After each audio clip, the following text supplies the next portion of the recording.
நடிகர் ரஜினிகாந்த் சார் நடிப்பில் லோகேஷ் கனகராஜ் இயக்கத்தில் உருவான திரைப்படம் தான் கூலி. இப்படத்தில் ரஜினி சாருடன் இணைந்து மிகப்பெரிய நட்சத்திர பட்டாளங்களை நடித்து வருகின்றனர். சன் பிக்சர்ஸ் இப்படத்தை தயாரிக்க அனிருத் இப்படத்திற்கு இசையமைத்துள்ளார். படப்பிடிப்பு எல்லாம் முடிவடைந்து தற்போது போஸ்ட் ப்ரொடக்ஷன் பணிகள் விறுவிறுப்பாக போய்கொண்டிருக்கின்றது. சில வாரங்களுக்கு முன்புதான் கூலி திரைப்படம் ஆகஸ்ட் 14 திரையில் வெளியாகும் என அறிவிக்கப்பட்டது. சுதந்திர தின விடுமுறையை டார்கெட் செய்து கூலி திரைப்படத்தை படக்குழு வெளியிடுகின்றது.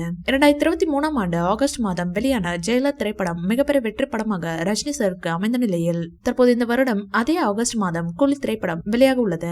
தமிழ் சினிமாவில் இதுவரை எந்த ஒரு படமும் 1000 கோடி வசூலை பெறவில்லை. ஆனால் மற்ற மொழிகளில் பல படங்கள் 1000 கோடி வசூலை குவித்து வருகின்றது.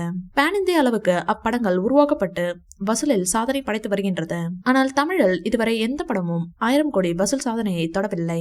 இதனால் கோலிவுட் வட்டாரத்தினர் சற்று கலவையில் உள்ளனர். அந்த கலவையை ரஜினி சாரின் கூலி திரைப்படம் தான் போக்கும் என்ற எதிர்பார்ப்பில் அவர்கள் இருக்கின்றனர். தமிழ் சினிமாவின் முதல் 100 கோடி வசூல் சாதனையை ரஜினி சார் தான் சிவாஜி திரைப்படத்தின் மூலம் நிகழ்த்தினார். அதே போல 1000 கோடி வசூல் சாதனையையும் ரஜினி சார் தான் கூலி படத்தின் மூலம் நிகழ்த்தி காட்டுவார் என எதிர்பார்க்கப்படுகின்றது. ரஜினி சாரின் கூலி திரைப்படம் ஆகஸ்ட் 14 வெளியாக உள்ளது. இதனைத் தொடர்ந்து ரஜினி சாரின் 172வது திரைப்படமாக ஜெயிலர் 2 தயாராகி வருகின்றது. நெல்சன் இயக்கி வரும் இப்படத்தின் படப்பிடிப்பு தற்போது விறுவிறுப்பாக போய்கொண்டிருக்கின்றது. இதையடுத்து ரஜினி சாரின் 173வது திரைப்படத்தை இயக்க போவது யார், தயாரிக்க போவது யார் என்ற கேள்வியும் ரசிகர்கள் மத்தியில் இருந்து வருகின்றது. இந்நிலையில் சில மாதங்களுக்கு முன்பு ஐஸ்வரி கணேசன் வேல்ஸ் பிலிம் சார்பாக ரஜினி சாரை வைத்து ஒரு படத்தை தயாரிக்க இருப்பதாக தகவல்கள் வந்தன.